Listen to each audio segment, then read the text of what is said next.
So next up will be Dr. Dan Miller. Yep, so he's a research microbiologist with the U.S. Department of Agricultural Research Service, and he's going to talk about carbon injection as a way to treat nitrate leaching.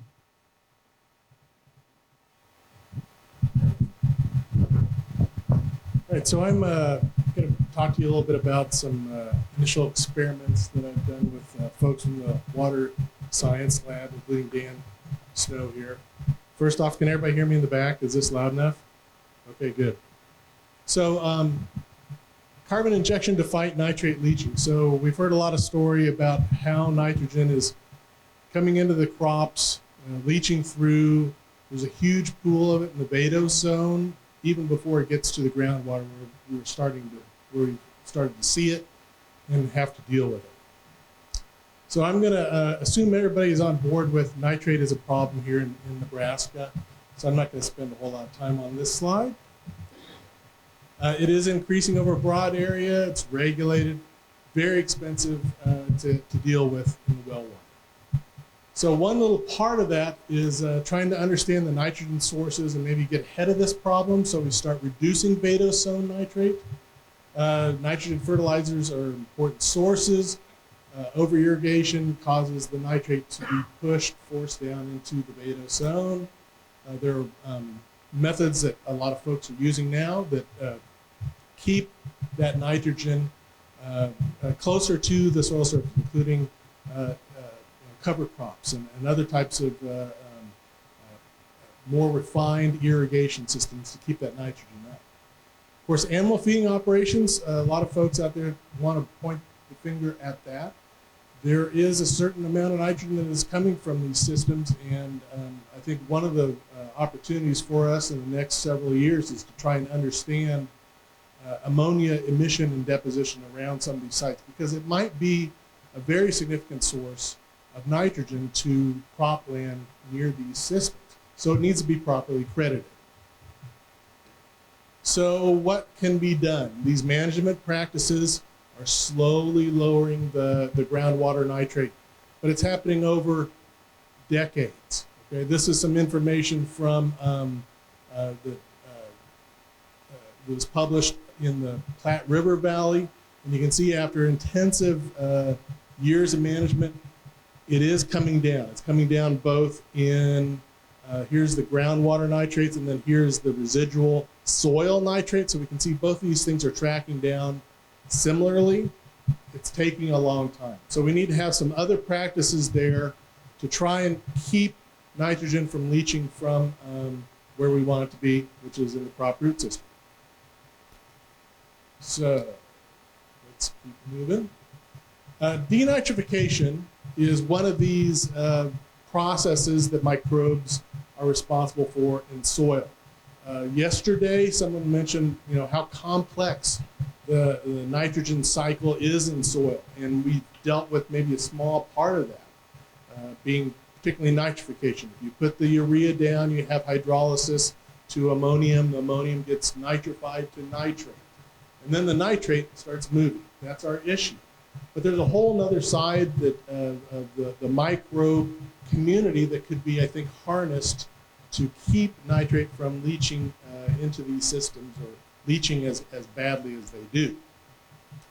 So, okay, here's some chemical reactions, and basically this is talking about the use of organic material coupled to the consumption of nitrate, and if this process goes to completion, you have nitrogen gas, CO2, and water being formed. This is a great process if we could somehow harness it.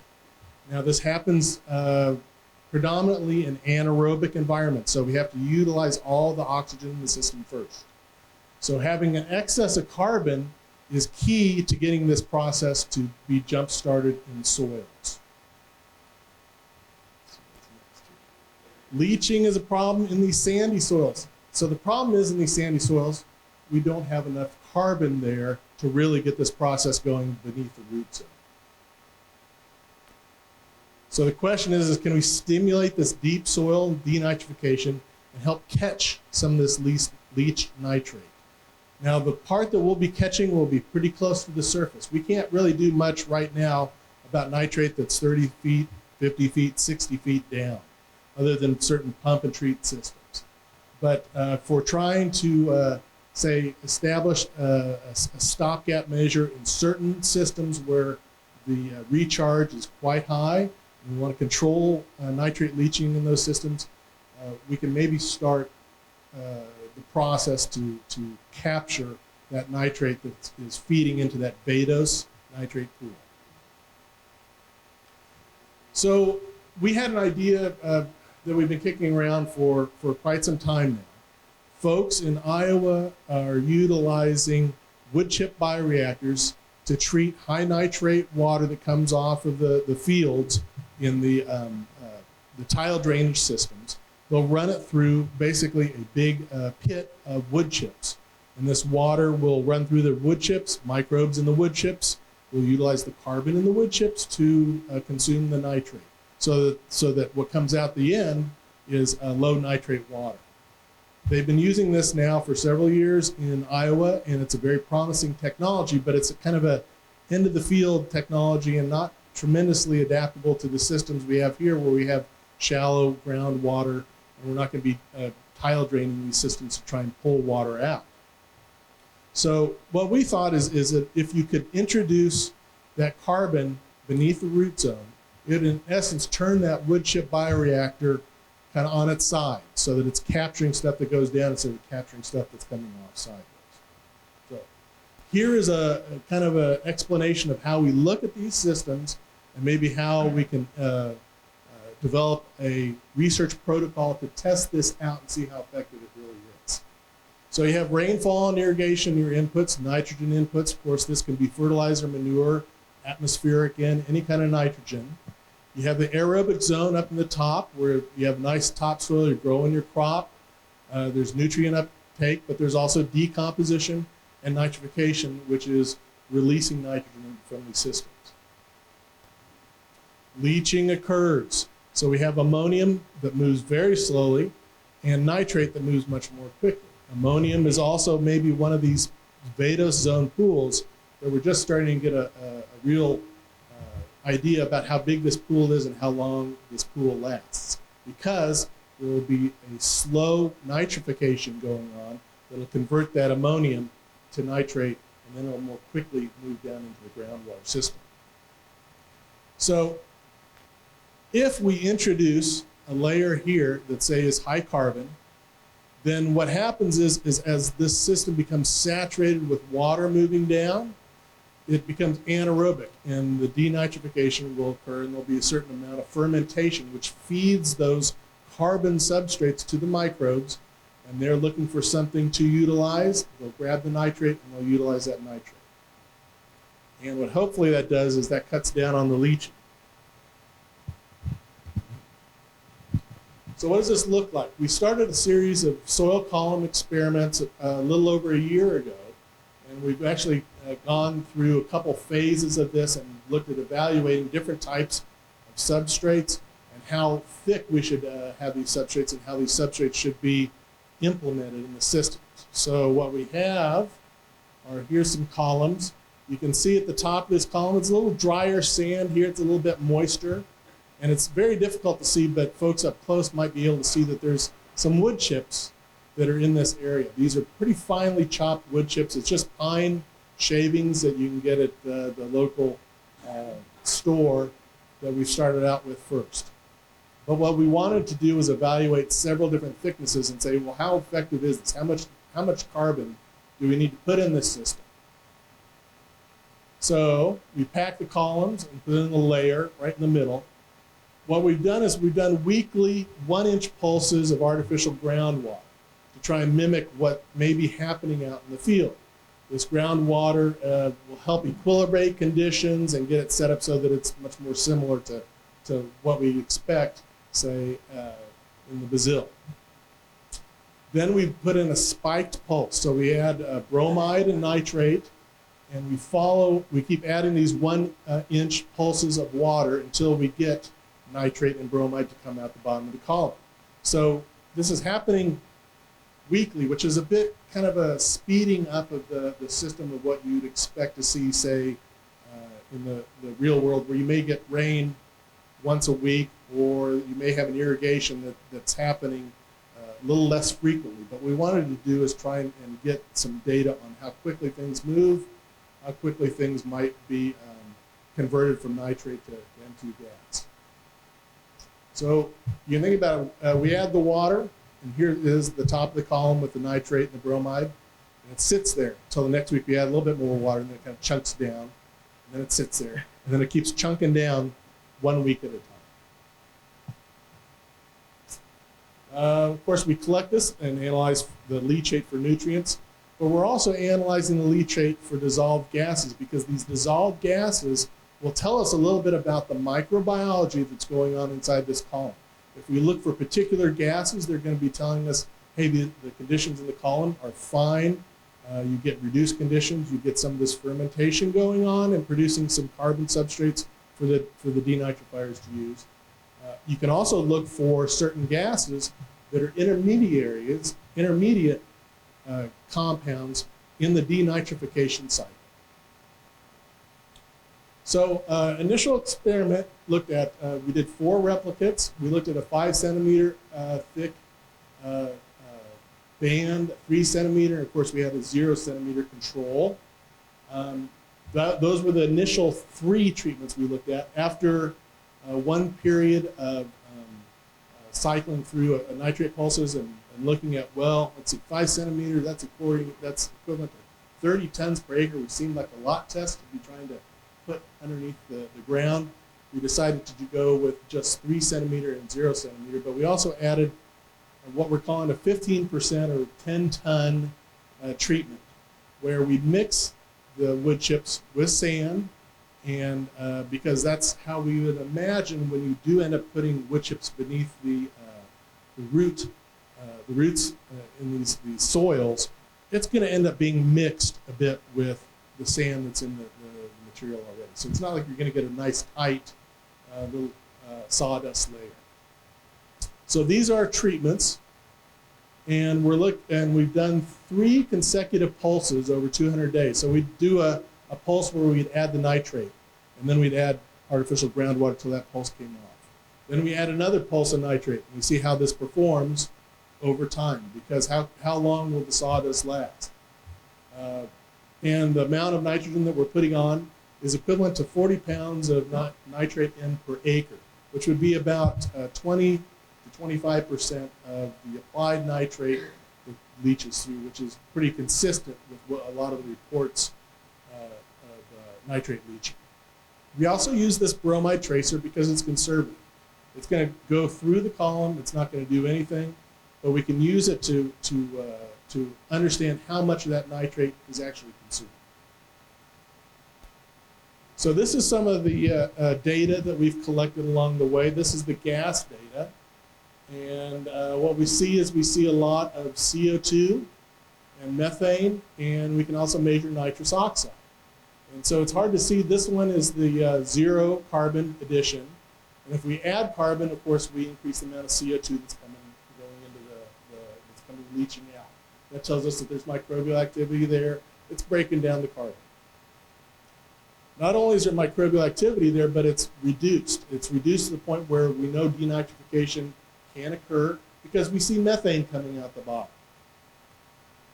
And then finally, what's interesting to us is we see this nitrous oxide, which is this intermediary product.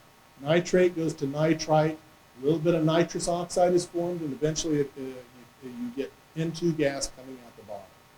And what we see is with each of these pulses, a nice little pulse of nitrous oxide that comes out where the nitrate should be coming off the column. So it's a nice confirmation that we have some interesting microbiology going on that's taking nitrate to N2. What's most important, of course, is looking at the fate of nitrate itself. Here's the bromide trace, so we'll have an injection, and these are some the different treatments, and what we see is after a period of 3 to 5 weeks, the bromide pulse comes off. So that tells us where nitrate should be coming off columns, since they transport similarly.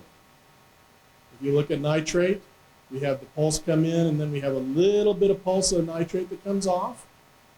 What's useful to do is to take the volume of liquid that comes off, and the concentration, and actually figure out what percentage of that nitrate we removed. So when we do those kind of cumulative response curves, we can see here's bromide. This is the amount of bromide we initially added. And we see here's our recovery. In this case, some of them are pretty good. One was a little bit less than I'd like. Here's the nitrate pulse. Here's what we would have added to the top of the column. And here's what we recover in the 0 centimeter thickness layer. And then I think this one is the 1 and the 3 centimeter layer as well. So you can see, just having soil there are microbes there that will slowly consume some of that nitrate, but they're not super efficient at it. Here, about 40% of it actually came off the bottom of that column. When we added the sawdust, though, we get quite a bit more that nitrate is removed. And in fact, taking it over the 3 different pulses and taking a look at our bromide recoveries relative to nitrate recoveries, you can see here when we add some carbon substrate there, we're getting less than 10% of the nitrate actually comes off the bottom of the column. So we're consuming 90% of the nitrate that's leaving, in theory, the bottom of the roots. So our next set of experiments are to look at other sorts of carbon substrates. We want to use carbon that's available. We want to use, the first set, of course, did pine wood chips, which was easily available, and we could set up experiments quickly and use it. But we want to use stuff that's available out there in the field, such as red cedar. A lot of folks dealing with red cedar. The idea is to make a little bit of lemonade from this lemon. You take the red cedar, you chip it up, and then you inject it below the surface, and it helps capture nitrate, or remove nitrate, really. The other option is ash chips, pine wood. Borer, we're going to have a lot of ash wood chips around, especially in eastern Nebraska. So we're going to take a look and see if there's any difference in how these carbon substrates perform. Another one, of course, straw. Wheat straw is not as available, but it's really high in carbon, so it'd be a really good substrate to inject beneath the surface. We've also gone through quite a few discussions about, well, should we think about using corn stover or not? Corn stover has a little higher nitrogen content, and you don't necessarily want to inject or add more nitrogen to beneath that's the root zone. And certainly there are other uses for corn stover as well as bedding or even feeding along with distillers' grains. So it's not like we have a whole lot of that material just hanging out. So that's actually the next set of experiments we'll be setting up here in the end of November based upon the time courses we have set up. So the real question is how do you take this, and where the rubber meets the road, how do you take it from the lab to the field? Because like the algae research being done, that's where it's hard when you try and scale it up and try and utilize this. So we do have some ideas about how to do that, and we do have some folks that we're collaborating with to try and evaluate some of these subtillers. We know corn roots go down pretty low. The question is, how much of their nutrients are they really pulling from down there? If we can get the carbon deep enough, it's not going to fight or consume part of those nutrients that you want your crop to consume, but it's hard to get stuff deep and have it stay. We also want it to get deep, and we want it to last. We don't want to have this something that they do every year.